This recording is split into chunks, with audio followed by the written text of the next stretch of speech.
paz do nosso Senhor e Salvador Jesus Cristo esteja conosco nesta noite de domingo, em que estamos transmitindo aí ao vivo a mensagem de Deus através das redes sociais, e queremos também dizer a você que queremos abraçar você, mandar este abraço muito apertado aos nossos amados irmãos da Igreja Presbiteriana Bethsaida e a todos os irmãos em todos os lugares que se encontram. Queremos convidar você a estar nos acompanhando através do Instagram, do YouTube, a mensagem do Senhor trazida a cada domingo aqui conosco. Deus te abençoe, você possa estar aí e ser alimentado, edificado com a palavra de Deus. E nós vamos estar dando início lendo a palavra do nosso Deus. Eu quero abrir lendo o Salmo 49. O Salmo 49 diz assim, quero estar lendo para você. Aleluia! Cantai ao Senhor um cântico novo, e o seu louvor na Assembleia dos Santos. Regozije-se Israel no seu Criador, exultem no seu Rei os filhos de Sião, louvem o nome com flauta, cantem-lhe com salmo, adufe e harpa, porque o Senhor se agrada do seu povo e de salvação adorna os humildes.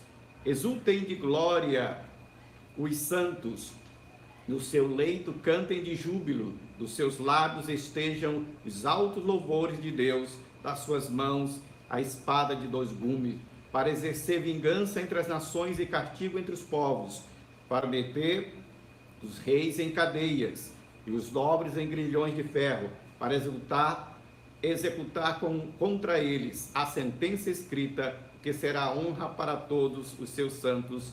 Aleluia, amém, louvado seja Deus. Meus amados, vamos orar? Nós vamos estar falando com o nosso Deus eterno através da oração, e você pode participar conosco também fechando seus olhos, entrando em sintonia com teu Deus eterno.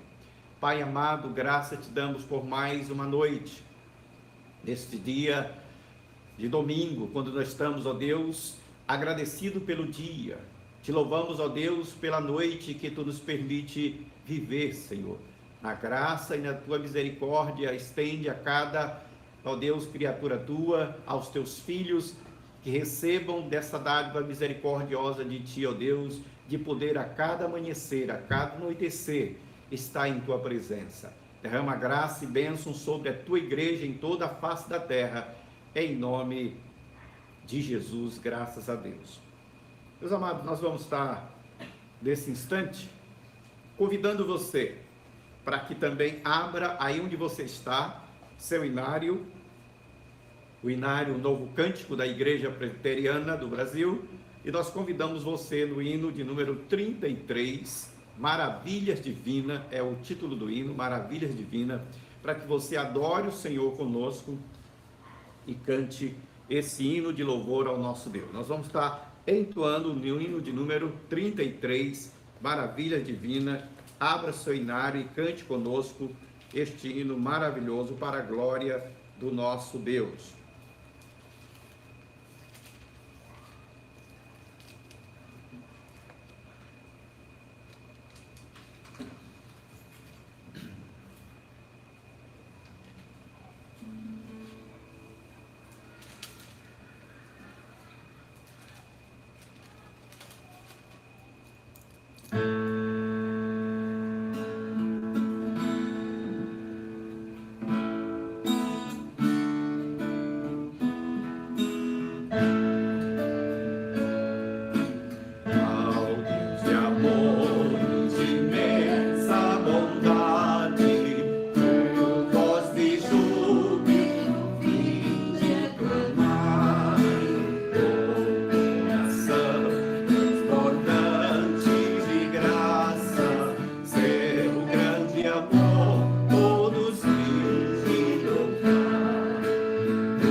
Adorar a Deus é uma forma tremenda de você expressar, através do louvor, a alegria do seu coração. Deus tem, de certa forma, falado ao seu coração, aos nossos corações, através das letras que esses hinos trazem para nós. Nós queremos continuar louvando. Convidamos você para que você cante conosco. O louvor, o Espírito de Deus está aqui. É o título deste cântico bem conhecido da Igreja de Deus em todos os lugares. O Espírito de Deus está aqui. Vamos adorar o nosso Deus.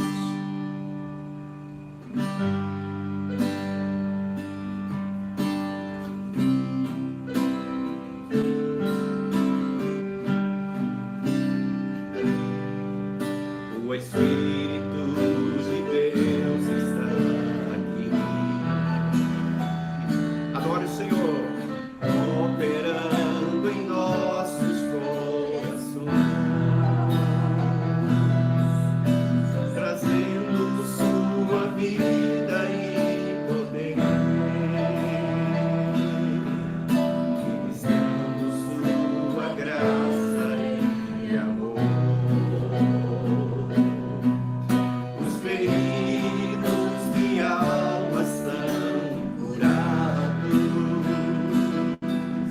os cativos e oprimidos vivos são,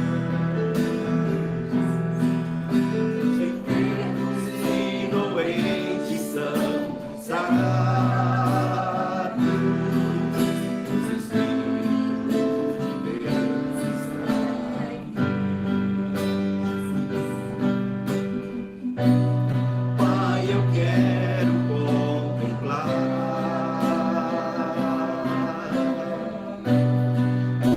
tua glória e majestade. Pai, eu quero te adorar em espírito e em verdade. Apenas o ar, o santo lugar, o céu tão lindo, entre os querubins, leva-me a sala do trono, pelo novo e vivo caminho, pelo sangue de Jesus, eterno e sumo sacerdote. Oh, leva-me a sala do trono, pra te adorar, Senhor. Oh, leva-me a sala do trono, pra te adorar, Senhor. Pra te adorar, Senhor.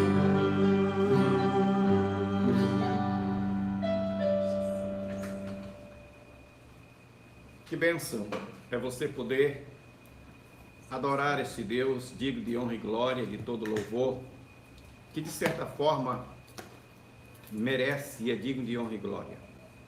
A igreja, ela tem esse papel importantíssimo no louvor a Deus, no abrir dos seus lábios aquilo que pode agradar ao Senhor nosso Deus. E agora eu quero te convidar para meditarmos na exposição da palavra de Deus no livro do profeta Joel. Abra sua Bíblia, capítulo 2. Convido você a estar conosco meditando de 1 a 17. Joel, capítulo 2, do versículo 1 ao versículo 17. Eu farei a leitura e você vai acompanhando aí na sua Bíblia. Tocai a trombeta em Sião e aclamai em alta voz no meu santo monte. Tremam todos os moradores da terra, porque o dia do Senhor vem e já está perto. Dia de trevas, de escuridão, dia de nuvens densas trevas, como a alva espalhada sobre os montes, povo grande e poderoso, o qual nunca houve desde o tempo antigo, nem depois dele haverá pelos anos diante de geração em geração. Diante dele um fogo que consome, atrás deles uma chama abrasa. A terra diante dele é como o jardim do Éden, mas atrás dele um desolado deserto. Sim, nada lhes escapará. A sua aparência é como de cavalos e como cavaleiros, assim correm, como estrondo de carros, irão saltando os cumes dos montes, com um ruído de chama de fogo que consome a praga, como um povo poderoso posto em ordem para o combate. Diante dele temerão os povos, todos os rostos se tornarão enegrecidos. Como valentes correrão, como homens de guerra, subirão os muros, baixará cada um no seu caminho e não se desviará da sua fileira. Ninguém apertará a seu irmão, apertará do seu irmão, marchará cada um pelo seu caminho, sobre a mesma espada se arremesserão e não serão feridos. Irão pela cidade, correrão pelos muros, subirão as casas, entrarão nas janelas, e como ladrão, diante dele, diz, tremerá a terra, abalar-se-ão os céus, o sol e a lua escurecerão, e as estrelas também não darão o seu resplendor. O Senhor levantará sua voz diante do exército, porque muitíssimo grande é o seu arraial, porque poderoso é, executando a sua palavra, porque o dia do Senhor é grande e terrível, e quem poderá suportar? Versículo 12 diz, ainda assim, agora mesmo diz o Senhor, convertei-vos a mim de todo o vosso coração, isso com jejum e com choro e com pranto, rasgai o vosso coração, não as vossas vestes, e convertei-vos ao Senhor vosso Deus, porque Ele é misericordioso, compassivo, tardio em irar-se, e grande em benignidade, e se arrepende do mal. Quem sabe se não se voltará e se arrependerá e deixará para si uma bênção em oferta de alimentos e libação ao Senhor nosso Deus? Tocai trombeta, diz ele aqui, amado, tocai a trombeta em Sião, santificai o jejum, convocai a congregação solene, congregai o povo, santificai a congregação, ajuntai os anciãos, congregai as crianças que mamam, saia o noivo de sua recâmara e a noiva do seu aposento. Chorem o sacerdote e ministro do Senhor entre os alpendres do altar e digam, poupa o teu povo ao Senhor e não entregues a tua herança ao opróbrio, para que os gentios dominem, porque diriam entre os povos, onde está o teu Deus? O versículo 18 encerra, então o Senhor se mostrou zeloso da sua terra, se compadeceu do seu povo. Lemos Joel, capítulo 2, versículo 1 até o versículo 18. Meus amados irmãos, e nós queremos discorrer para você nesta noite sobre esse texto, expondo cada ponto importante desse texto, sobre esse alerta que Deus dá à sua igreja, ao seu povo, à sua igreja. Quando o profeta diz, tocai a trombeta, avisai o meu povo de que eu estou irado, o meu juízo virá sobre a nação de Israel. Meu amado irmão, só para você ter a ideia, profeta Joel significa o Senhor é Deus, o nome dele. Ele profetizou no reinado de Jeoás, rei de Judá, e ele, de certa forma, viveu nos anos 830 a 850 antes de Cristo. Isso para mostrar, amado, a realidade do livro do profeta.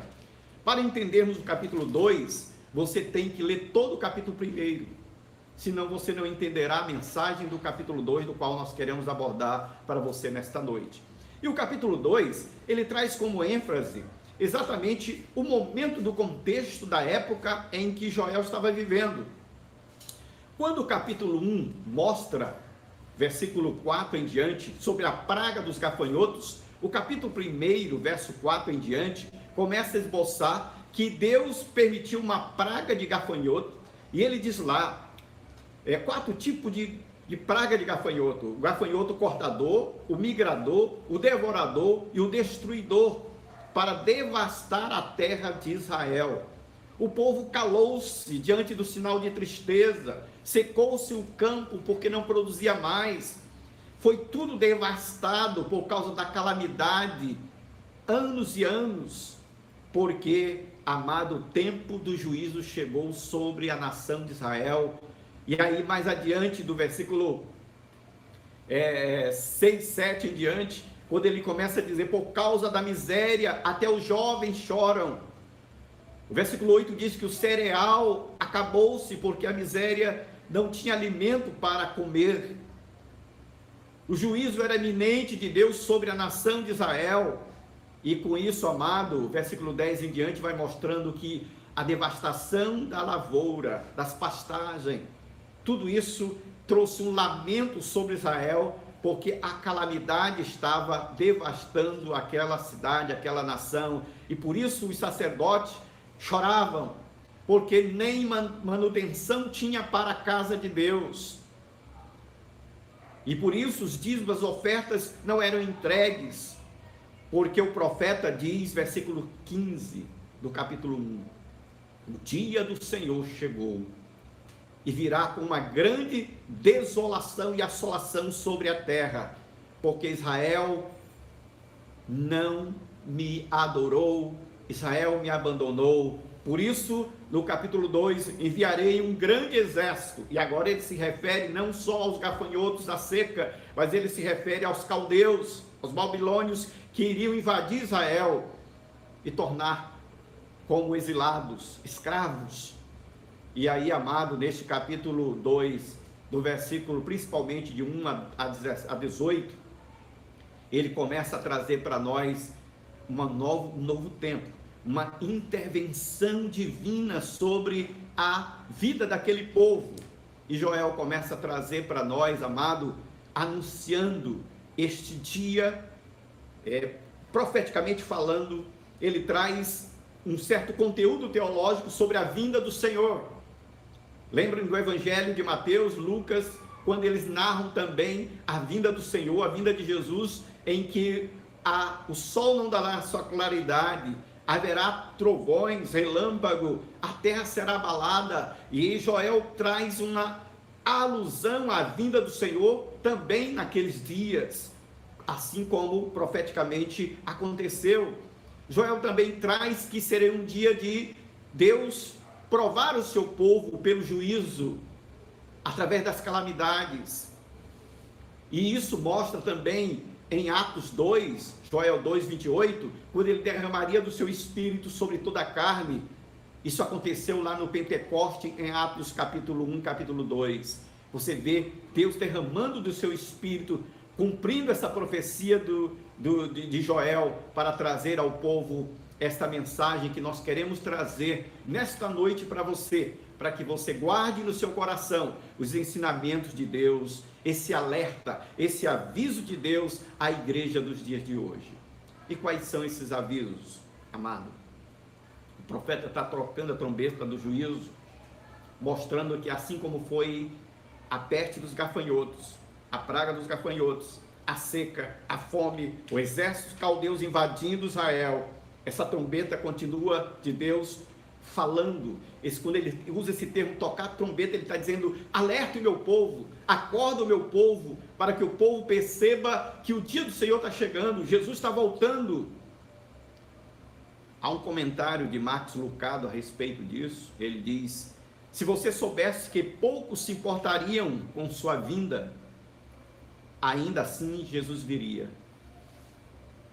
Se você soubesse que aqueles a quem ama lhes escarneceriam no rosto, ainda assim se preocuparia Jesus com eles?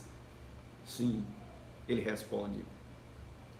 Por isso, amado, se você soubesse que as línguas que criou zombariam de você, e as bocas que formou cuspiriam em você, as mãos que moldou lhe crucificariam, ainda assim eles as criaria? Sim, responde Max Lucado. Há um certo teólogo, também escritor, chamado Martin Lloyd Jones. Ele diz o seguinte, amado: a igreja só vai influenciar e ganhar o mundo quando formos exatamente diferente do mundo. Guarde essa frase, amado. Só vamos influenciar o mundo quando o mundo formos exatamente a igreja diferente do mundo. E essa é a verdade crucial que queremos trazer nesta noite. O alerta do juízo divino sobre o seu povo, sobre a sua igreja. Em primeiro lugar, amado, você precisa entender que o profeta entendeu a sua época. Ele entendeu o que, amado?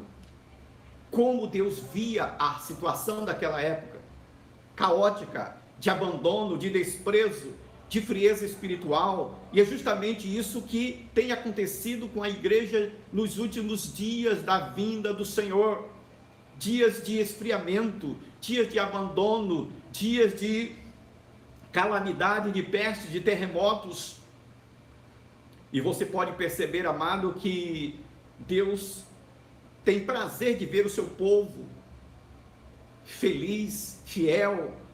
Mas nós vivemos hoje num mundo extremamente religioso, em que a prática da religiosidade tem, de certa forma, superficialmente abafado a espiritualidade de muitos cristãos, e o mundo secular tem também seduzido muitos cristãos a não serem fiéis a Deus.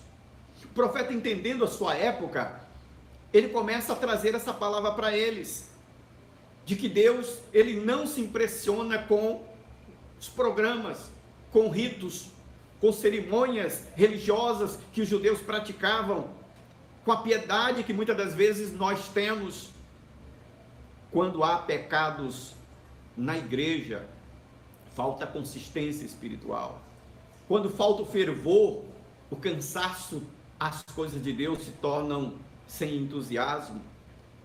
Quando falta pureza na igreja, crentes começam a abrigar imoralidade dentro de seus corações, com pornografia, namoros impuros, festas mundanas.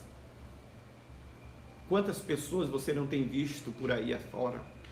A falta de fidelidade na mordomia cristã. Tudo isso Joel está trazendo para nós na alusão dos dias de hoje, que o pecado nos torna fracos e nos afasta da poderosa mão de Deus. E para isso, amado, Deus precisa trazer a consciência de cada um de nós, que precisamos entender nosso momento, nossa realidade da igreja, diante principalmente agora desta crise que estamos vivendo aí da pandemia. Nós estamos aprendendo a importância que é a família, que é Deus, que é a palavra, que é a oração, para buscarmos o Senhor mais ainda, porque o juízo de Deus virá sobre você, individualmente e coletivamente, sobre a igreja, sobre sua família, porque as pessoas têm abandonado a Deus. Então ele começa a dizer para nós, versículo 12, o que ele diz aí no versículo 12 para você, até o 17 que nós temos lido há pouco. Olha o que ele diz, versículo 2, 12, para nós, amado. Ainda assim diz o Senhor: convertei-vos a mim de todo o vosso coração, isso com jejum, com choro e com pranto, rasgai o vosso coração, não vossas vestes, convertei-vos ao Senhor vosso Deus, porque Ele é misericordioso e compassivo, tardio em irar-se e grande em benignidade, e se arrepende do mal. Joel está dizendo para nós, amados, nos dias de hoje, que vivemos dentro das nossas igrejas, que o alerta dele, o aviso dele para mim, para você e para a igreja, é que você se volte para Deus. E volte como? Convertendo o vosso coração ao Senhor, é o que ele está dizendo para mim, para você. Convertei-vos a mim de todo o vosso coração. Porque, amado, o caminho da mudança, o caminho de volta para os braços do Pai, requer o abandono do mundo, do pecado, daquilo que nos contamina. E hoje, se você perceber, amado, você vai ver que nós temos uma uma invasão de heresias doutrinárias, contaminando a igreja, contaminando os corações. Os fariseus amavam isto, uma religião vazia, uma religião apenas mecânica, mas não tinha conteúdo espiritual, não tinha intimidade com Deus, e isso a maioria das pessoas vivem em decorrência disso, tá? Espírito de religiosidade. Estão muitas das vezes buscando as bênçãos do Senhor, mas não buscam o doador da bênção. E isso é a realidade da igreja nos dias de hoje. Temos visto isso, muitos cristãos, ativistas, simplesmente isso, mas não vivem aos pés do Senhor. Pessoas que falam de oração, mas não oram. Pessoas que falam de amor, mas não amam. Vivemos essa realidade, pessoas que estão ouvindo Jesus dizer que Ele está voltando, mas eles vivem como se Jesus fosse voltar há 10 mil anos para frente ainda.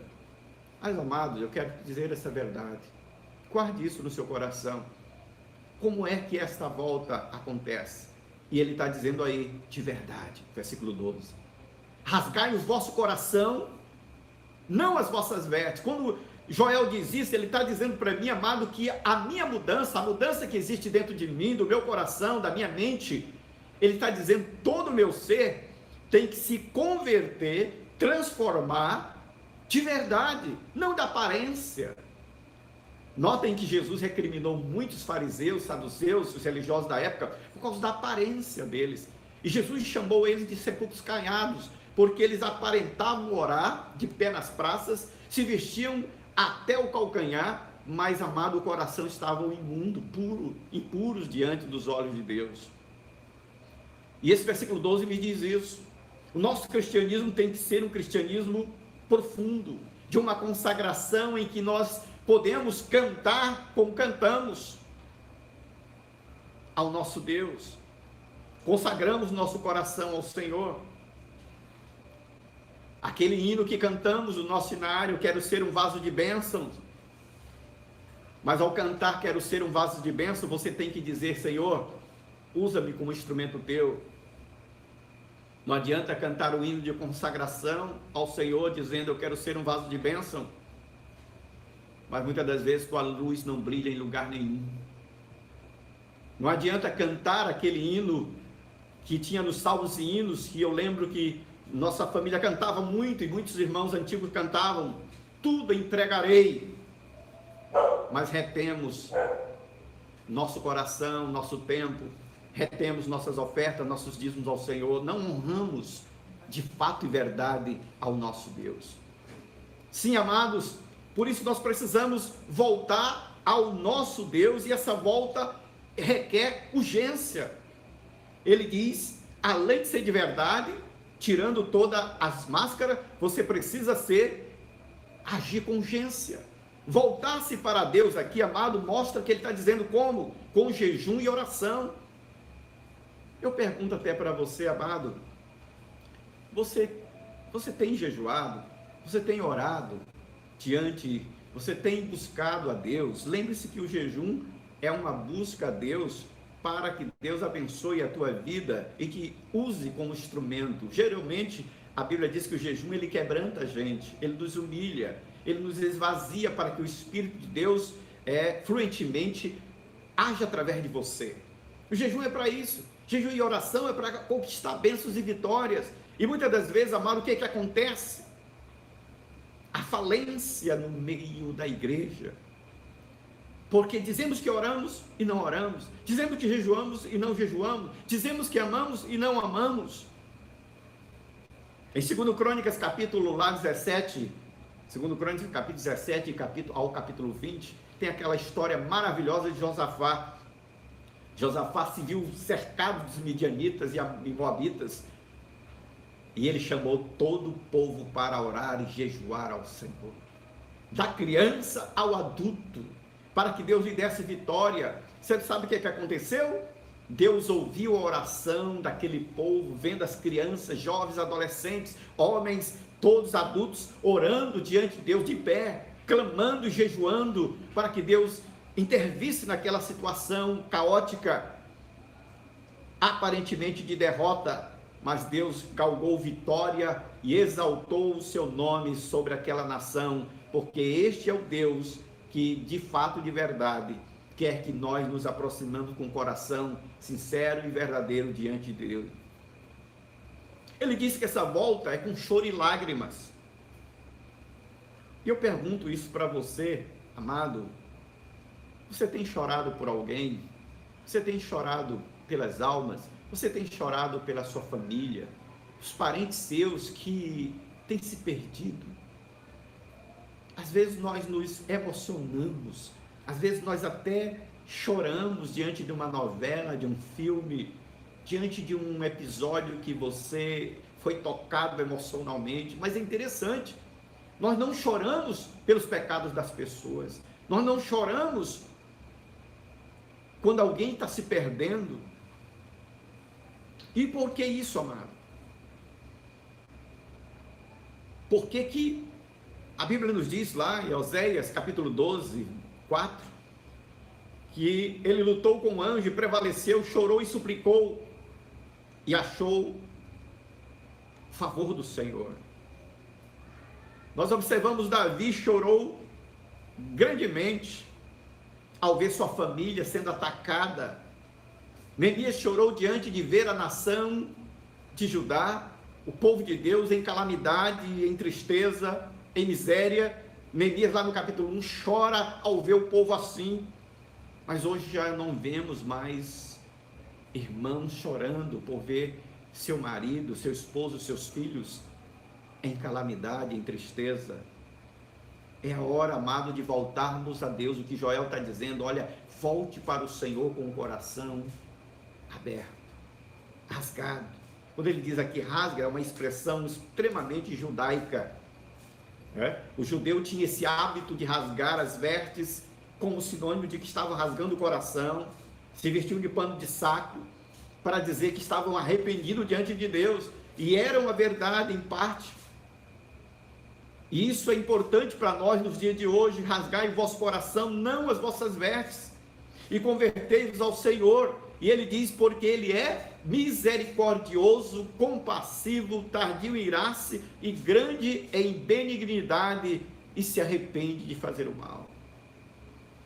Amado, não adianta fugir, não adianta encenar, não adianta impressionar Deus com nossos gestos e atitude, querer enganarmos com palavras bonitas, porque sem mudança, sem quebrantamento, sem transformação, amado, vai passar meramente de palavras e um culto sem expressão do Espírito de Deus.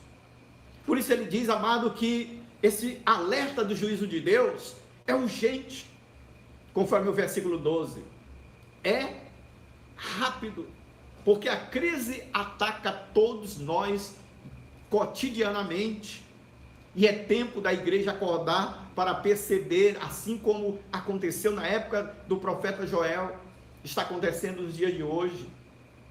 Se você olhar as profecias, você vai verificar a exatidão bíblica do seu cumprimento. O amor está esfriando, a seca, terremotos, guerras, pestes em todos os lugares. E nós estamos muitas das vezes cercados de todos esses males, e o profeta Joel está dizendo, olha, agora é tempo que a graça de Deus traga a salvação, da visitação do nosso Deus, porque hoje é o dia aceitável, hoje é o dia da salvação, hoje é o dia da mudança. As igrejas agora que estão ouvindo a palavra do Senhor, eu quero dizer isso a vocês, amado irmão, você que está voltando ao templo, na abertura dos templos das igrejas, amado, volte com sede de Deus, volte com compromisso sólido com o teu Deus, faça um pacto com o teu Deus. Eu me lembro de Jefté, lá em Juízes capítulo 11, havia um servo de Deus, um juiz que Deus levantou, chamado Jefté, e a Bíblia diz que esse homem era um homem, olha a história dele, gente, um homem filho de uma prostituta, e o pai leva ele para criá-lo, chamado Gileade, o pai dele, de Jefté. E os irmãos, filho de Gileade, com outra esposa, não quis, abandonaram Jefté. expulsaram ele da casa e da cidade. Interessante que este homem chamado Jefté, logo, Deus olha para ele e o escolhe como juiz em Israel. E ele olha para Deus: Senhor Deus, eu não tenho nem família, eu não tenho nem casa, até meus irmãos me abandonaram, a cidade não quer que eu viva no meio deles, e agora, Senhor, tu me chama para defender este povo. Amado, é isso que Deus faz conosco. Deus chama pessoas simples, humildes, pessoas rejeitadas. E eu aprendi na lição com Jefté, amado, uma lição maravilhosa que eu quero deixar para você também.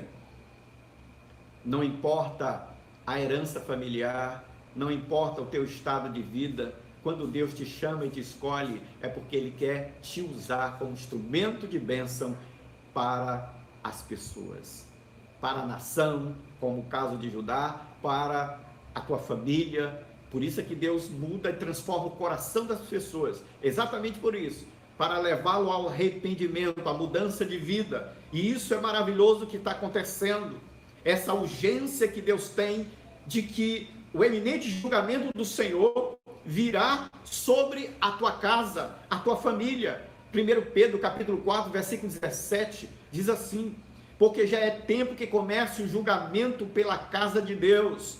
Se primeiro começa por nós, qual será o fim daqueles que são desobedientes ao Evangelho de Deus? Pedro está trazendo um alerta de que o julgamento, o juízo de Deus, começa pela casa de Deus, ou seja, a igreja, a família, começa por nós. Primeiro a igreja precisa se voltar para o Senhor, e depois o mundo fará isso por causa do testemunho da igreja.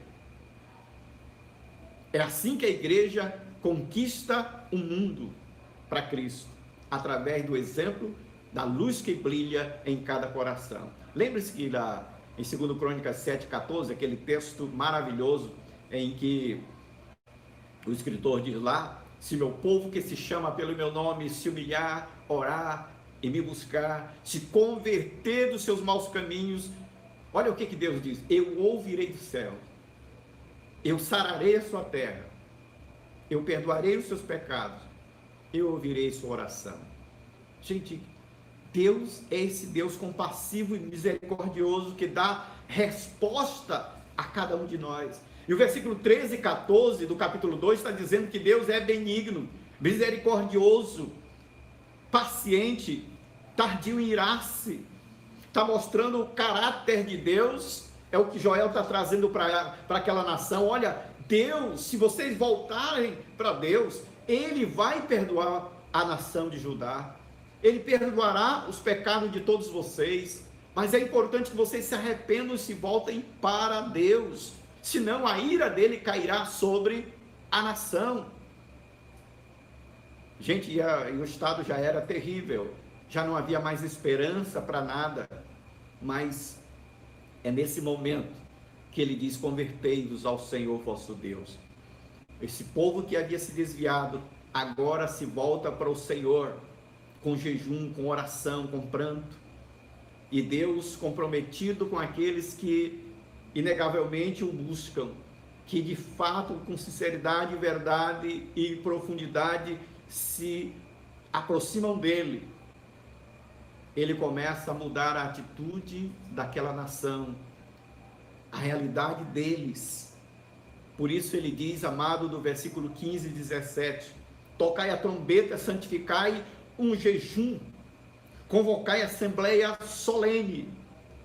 Notem que o alerta para a igreja nos dias de hoje é de uma mudança completa, coletiva, não só individual, mas coletiva. Tocai a trombeta, santificai o jejum, convocai todo o povo. Foi o que ele disse ao profeta. É o que nós precisamos nos dias de hoje.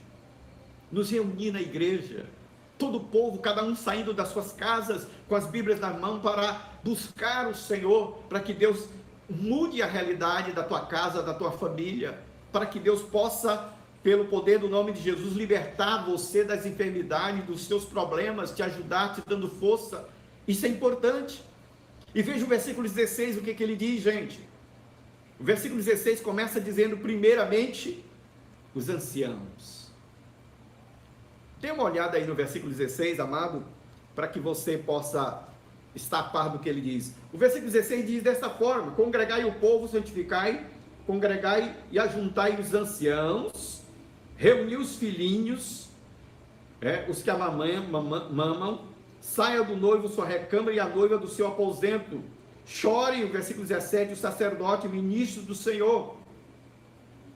Veja que ele começa a classificar para nós as pessoas, os grupos. Alerta da volta do Senhor, tocai a trombeta, fazei esse jejum. Ele convoca os anciãos, que eram as pessoas experientes, maduras de Israel, a juntar esse povo. Em outras palavras, ele está dizendo: olha, a liderança precisa estar à frente, puxando a fila, sendo exemplo. Por isso, papai e mamãe, por isso, presbítero, homem de Deus, pastores, vocês precisam estar na frente com suas famílias para ir para a igreja, para adorar a Deus, para buscar o Senhor. Ele está dizendo que a liderança, quando ela tem pressa de buscar o Senhor, ela se torna um exemplo para os outros fiéis na fé. Que maravilha, amado! A igreja é um retrato da sua liderança. Ele fala também aos jovens: jovens, se voltem para Deus. Quando ele diz reunir os filhinhos, e isso, amado, é maravilhoso. Lá em 2 Timóteo 3, falando aos jovens, ele diz: olha, ao jovem Timóteo, ele diz: tu, porém, permanece naquilo que aprendeste, e de que foste inteirado, sabendo de quem tens aprendido. Notem, jovem, que essa palavra do profeta e de Paulo a Timóteo diz referência também ao que Joel está dizendo. O Espírito do Senhor seria derramado sobre toda a carne. E ele diz que os jovens profetizarão, sonharão. E é verdade, amado, quando o jovem se coloca no altar de Deus com sua vida, ele se torna um instrumento da presença de Deus para a alegria da família, das pessoas. Ele se volta para Deus como instrumento e Deus usa ele. Por isso é que lá em 1 João 2, ele diz que os jovens são fortes. Mas quando ele diz lá que os jovens são fortes, ele diz porque permanecem na palavra. Notem que ele diz isso bem claro lá na primeira epístola de João, capítulo 2. Mas ele diz também: chorem os ministros, pastores, líderes, se voltem para Deus, dizendo, clamando, qual é a frase? Poupa, Senhor, a tua igreja, poupa, Senhor, o teu povo. Era isso que o profeta estava dizendo aos sacerdotes, aos pastores hoje, aos ministros. Não podemos nos conformar, amado, com o que está acontecendo. Nós precisamos tomar uma posição diante do Senhor, de estarmos defendendo a fé cristã, doa o que doa. Queremos trazer uma frase de reverendo Moody, quando ele diz: o maior obstáculo da obra são os obreiros. Estamos vivendo uma crise de obreiros, ministerial, pastoral, no nosso Brasil, e precisamos rogar a Deus e nos voltar para o Senhor, chorando como ministro de Deus pela vida do seu povo. O resultado de tudo isso, amado, ele diz aí, versículo 18 a 27, ele mudou a sorte de Israel. Quando a igreja se volta para Deus, acerta sua vida com Deus, ele se compadece do seu povo, e ao invés de fome, virá a fartura. Ao invés da opressão, virá a libertação. Ao invés da seca, haverá chuvas abundantes, de Joel 2:23. Ao invés de prejuízo, a restituição, Joel 2:25. Porque o Espírito de Deus, versículo 28 ao 32, é derramado sobre a sua igreja. E o Espírito de Deus, ele sempre traz a vontade de Deus sobre o seu povo, direcionando, ensinando, doutrinando. O Espírito de Deus vem avivando a sua igreja, impactando o seu povo, para que esse povo se volte totalmente para Deus e se renda ao seu Deus Criador. Meu amado, que essa palavra fique no seu coração nesta noite. você seja impactado por esse alerta do juízo divino nos dias de hoje. Não caia na fraqueza de fugir disto, mas pelo contrário, se volte ao Deus. O que ele pede aqui, através do profeta, é que nós nos quebrantamos diante de Deus, que nós venhamos nos arrepender diante do Senhor e nos voltar para Deus enquanto há tempo, para que outras pragas não venham e perte sobre a nação, sobre a igreja de Deus. Vamos falar com o Papai do Céu, vamos orar, e logo após vamos estar impetrando a bênção apostólica e o canto do amém, certo?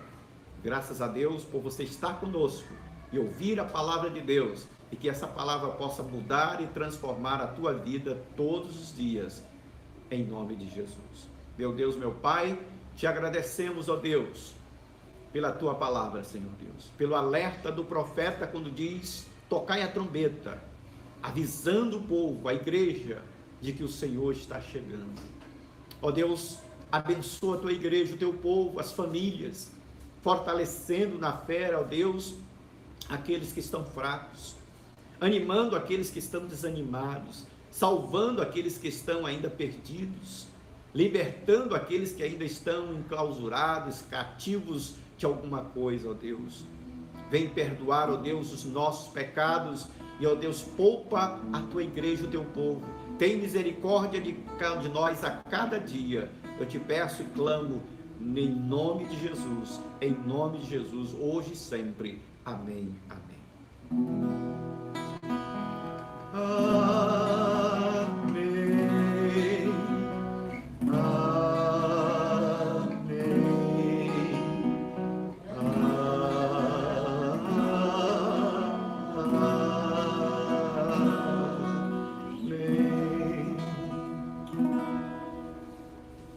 a graça do Senhor esteja com você, te abençoe dia a dia. Quero agradecer a você que está aí conosco, aos visitantes, aos membros da igreja e a você que é de outra igreja evangélica ou da igreja presbiteriana, aqui em São Luís, Maranhão, que está acompanhando através do Instagram ou do YouTube. Que Deus te abençoe ricamente e te recompense em nome de Jesus. Amém.